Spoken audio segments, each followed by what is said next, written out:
believe it or not, it's a brand new tyre. Really? Come back to that excuse of getting new graphics. Yeah, you need new graphics. There we go. Double swing arm or single? I'm going to say double.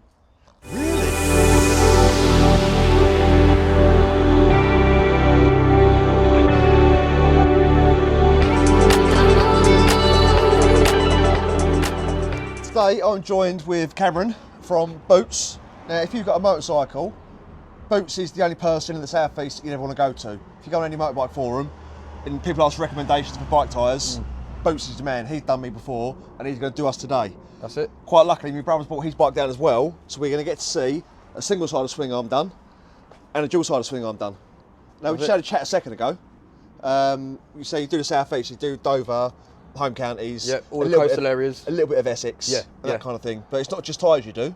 No, so we do chain and sprockets, bearings, brakes. Oh, bearings? Yeah, bearings as I well. didn't know about that. Yeah, Okay. we do bearings, brakes, punches, and obviously the tyres. We supply and fit them. We have all the contracts with manufacturers, so we're quite competitive on price as well. So you do the permanent puncture repairs where you take the tyre off. So, tyre off, vulcanise it from the inside. So click here for a video that I've done yesterday where I've done the get you out of trouble temporary punctures. Temporary. Temporary. The ones that people usually leave on, I left mine on for a couple of thousand. There we go. We're not going to go there. But the temporary ones, look, it was about £5 for the kits. We've done the gel coated screw, which actually turned out to be pretty good, and then the sticky rope. So yeah, click here for that. But once date gets you home, you come and see these guys, and they can do your temporary one, providing it's not in the sidewall, I believe. Yeah, as long as it's not in the sidewall. Take the temporary one out and then make it permanent, and then you don't have to worry about it after that. Yeah, perfect. So other than that, I'm going to let you crack on. I'm going to get out of the way and just film you. Cheers. Right.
As well.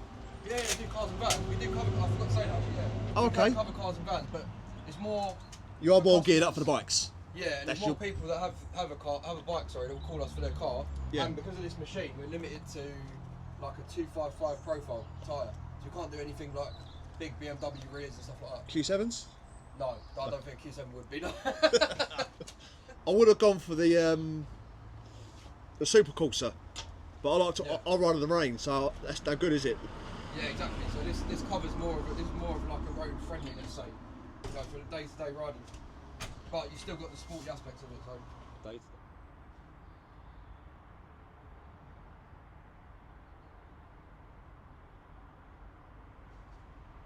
So this bit you just sort of use your knowledge to know how much weight it needs. And if you get it wrong, you just change it from there, pretty close. The heaviest bit of weight will go to the very bottom, wouldn't it? Yeah, the heaviest point of the wheel goes to the bottom. You grab it, go 90 degrees down and let go, and you see how much it's rising, and then that's how you know to put weights. So once I put weights here and it stops, that means it's balanced. Yeah, so nice. look, I put the 15 there. If it stays still, look, it's dropping, so that means I put too much. Ever so slightly, so it probably needs a 10 instead of a 15. Oh no, there you go, stopping. Perfect. That's it, balance. So that's what knowledge and experience gets you. That's it. So you know exactly how much weight to put on straight away. That's good to go. Yeah? Simple as that, yeah, that's Push-ins. Yeah, that's it. So it's just like the escalator job. I was literally just about to say that. We do escalators, so it's exactly the same with the motor and gearbox on an escalator. Oh, well, same concept. Yeah, same concept, it's just a lot bigger scale, no? No, they're smaller, yeah. But you know when they're gone. So they go brittle. They go brittle. The motor and gearbox go da da da da da da da. Knocks, doesn't it? Yeah. So what's your preference? Double swing arm or single? I'm going to say double. Really? I wouldn't believe it, but I'm I'm really shocked about that. Yep. And that's because if you do something a lot, you get used to it and it becomes easier, doesn't it? So Yeah, you get good at it. So I think it just becomes second nature to doing it. So not that the single is hard, but it's just so much. It's a lot easier in my own head to be doing a double-sided swing arm, really. Ah. So I never have thought that, because I thought with them, you haven't got to adjust the chains or nothing. It's all on a separate carrier. Yeah, but even with these, when you put a tyre back on, when you put a wheel back on, sorry, you don't have to readjust the chain. They go back exactly where they were. That's what these are for. Yeah, because you haven't touched them. It goes exactly back. Yeah, so yeah, in terms of having to adjust the chain, it's obviously easier on a single-sided, but I think it all depends on the bike. If we were saying Ducatis versus double-sided swing arm, then yeah, the Ducati's easier. But there are other single-sided swing arm bikes that can be quite difficult. Yeah. Like a Super Duke, for example. The Super Duke can be a bit difficult. Oh, really? Right.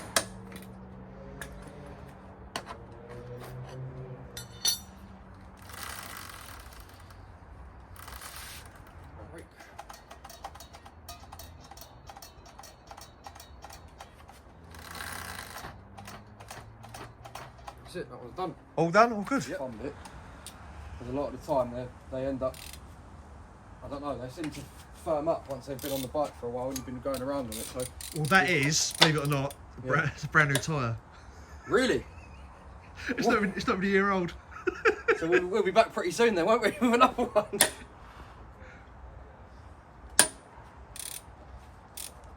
So I bought that bike in September, Yeah. and when I bought it from the dealer, I've got them to put on a set of tyres In September. last year. So That's I've got a year. Well, it wasn't even a year because it has to go back for warranty work. So it's literally 9 months. Wow. But I do a lot of miles. I'm out in it all weathers. All the time, yeah. All the time. Yeah. So what do they is it 3,000 to 4,000 on them? The Rossos. It massively depends how you ride it, but that would sound about right. From what I usually hear from people, from other normal customers. use. Yeah, from other customers, I would say, yeah, probably 3,000 to 4,000, like you said. That's the most common I hear from people that use these. And obviously, doing burnouts, they don't last long at all. Yeah, two burnouts, nice. 2 burnouts, and that was it, done. That's it. You'll be back a lot more often. Yeah.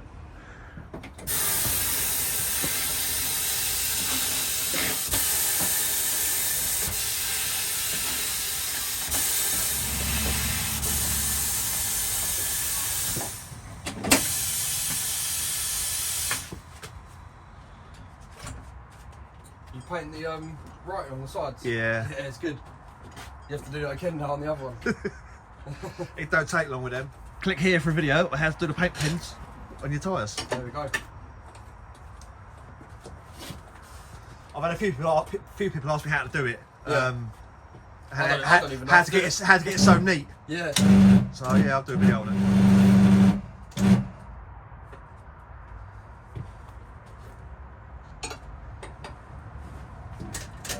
I can see a load of temporary repairs floating around in there, so. Right. I'll have that. Pass that over to you. We're gonna have a look on the inside later on. Yeah.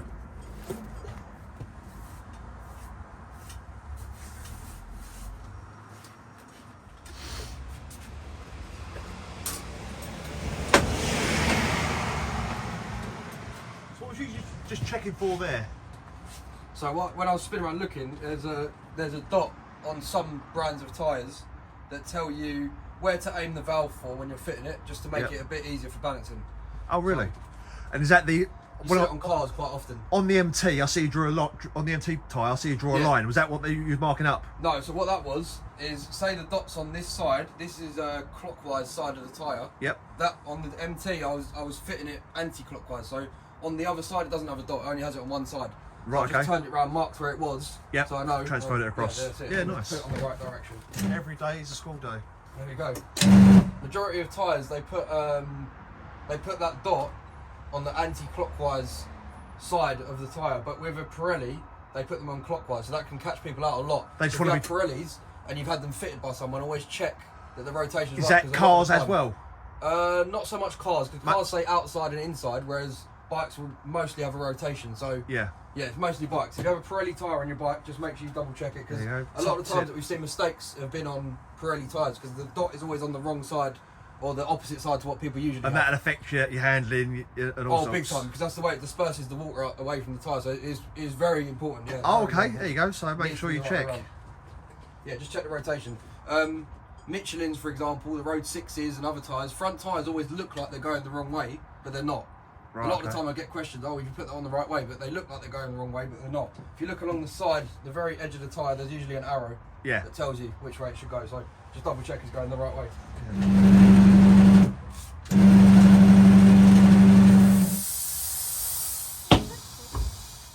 Yeah, so with a lot of the Pirellis and some other more sporty tyres, let's say, there's a warning here, as you can see this sticker, and it's basically telling you not to fit them below a certain temperature, usually about 10 degrees, or when it's even colder than that, because as you fit them, if it's cold outside, they can end up cracking, because where you're basically flexing them. So there's a lot of flex when you get it on the rim.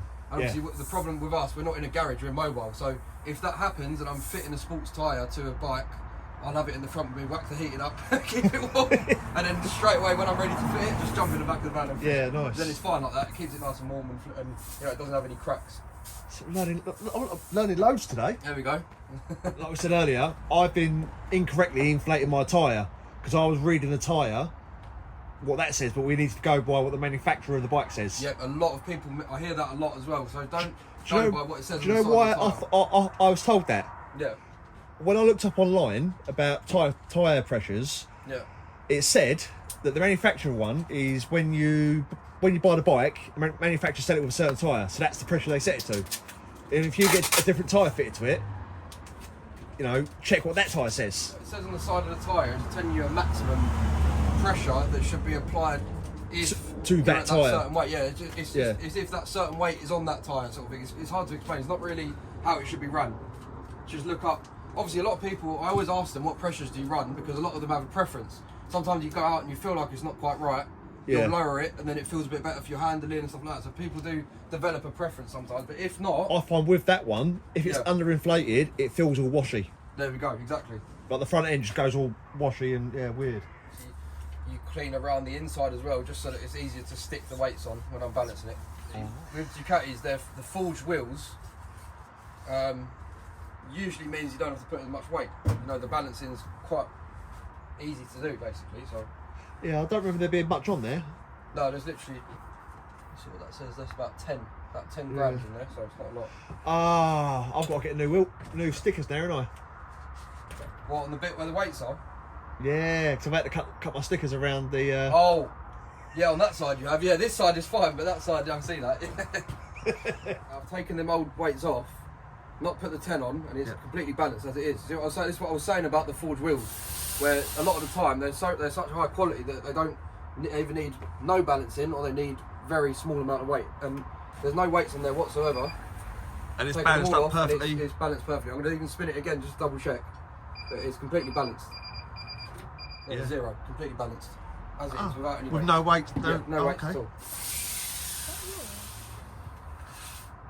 Obviously, you've got that bit that you've cut out still there, but you can figure something out to do with that. It's up to you. New graphics. Yeah, new graphics. You keep coming back to that excuse of getting new graphics. Yeah, you need new graphics. There we go. Any excuse to change things on the bike. You need new graphics. That's from me. Another thing a lot of people don't realise is that we have to pay to dispose of the old ones. Well, I was going to say to you, can I keep my old one? Of course, happily. For us, it's brilliant. I'm going to do something with it. Yeah. Upcycle, recycle, whatever you want to call it. Brilliant, yeah. Table, hang out the wall, I don't know. Yeah, people use it for like plants, all sorts of things, so yeah. Make use of your tyre, saves us a bit of money. I'm going to tell people that I've done it on the track day. Yeah, there we go, yeah. Yeah, I was getting my knee down and all sorts. Yeah. Foggy, I overtook him. So a bit of composite, stop it. Season up. Stops it season up, yeah. Where the torque setting on the rear nuts of a Ducati are so high that you've got a higher chance of it actually getting seized, basically. So, but you also don't want too much as well, because that can do the complete opposite. So, just a nice spread of it. not excessive. And then when you put that nut through, when you tighten that nut on, it will spread that nicely into all the threads basically. Run it down threads. Yeah. Right, now we set this almost to the top. 230 Newton meters.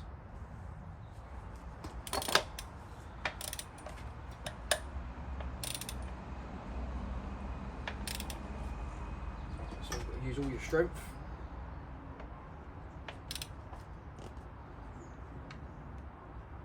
Oh, blimey. Wheel slip in. Do you want to come hold the brake? Yeah, make it a bit easier if you can. Get my sexy legs in there. That's it. It's getting able to buy you a longer bar. Yeah, that's it, yeah. So thank you very much for doing the tyres. No worries, got your hands dirty now.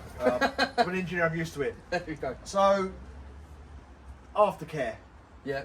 Obviously we can't go out riding how you normally do. I've read online that you should take it easy, you shouldn't take it easy.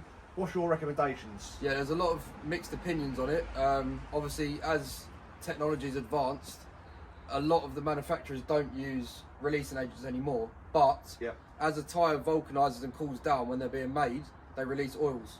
And these oils are very slippery. So you can see that if you look at a new tyre, especially the Pirellis, you can even see it on yours. Yeah. It will look like a slick, and that's what it is. It's an oil slick. So if you're going round how you usually would be, straight away, you're going to have problems. I can attest to it. When done my first time on my hyper a couple of years ago, I pulled off the drive at like 5 miles an hour, and it went.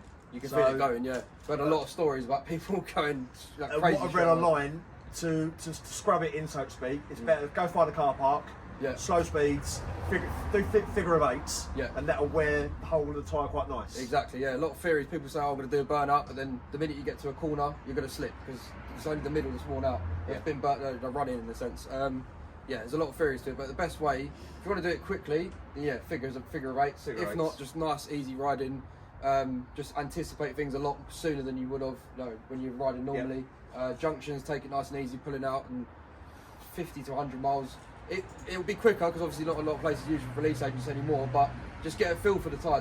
Don't go crazy straight away, and you can't. Yeah, don't ride like you normally do. Yeah, exactly. And weather conditions affect it a lot as well. So temperature. If it's been wet, if it's raining, if it's cold, leaves on the ground, that's another big thing in the autumn. Wet leaves are a big problem. It's quite rural here, it's quite, quite a lot of leaves. So. Yeah, there's a lot of factors. Just take it easy, that's the best thing you can do. Then you'll get a feel for it, and then that's it. So yeah, if you're in the southeast, Boots, that's your only company you want to go and see for tyres. That's it. Tyres, brakes, chains, sprockets, bearings. That's it. And they come to you, come to workplaces. Yeah, workplaces. We usually work around 9 till 6 p.m. Monday to Saturday, so cover a lot of time. Come to your workplace, very practical. We're quite competitive on price as well compared to garages. Yeah, got a card machine, so yeah, card machine, bank transfer, cash, whatever you prefer. Nice and easy is what we're trying to say. Yeah, there we go. Nice and easy. And if you need to contact Neil, he's got a lot more knowledge than me about tyres. What he can recommend, what to use, what's best for what bike. Oh, we missed out. Car tyres. Yes, car and van. We do cars and vans as well. We are limited on sizing, so we can do about up to 255 profile, but it makes it a lot more practical. If you have a car or van yourself and a bike, we can come and do them all at the same time. Yeah. And again, competitive on price. So yeah. And again, like I say, thank you very much. No worries. Thank you very much. Till the next one. That's it. Good to go.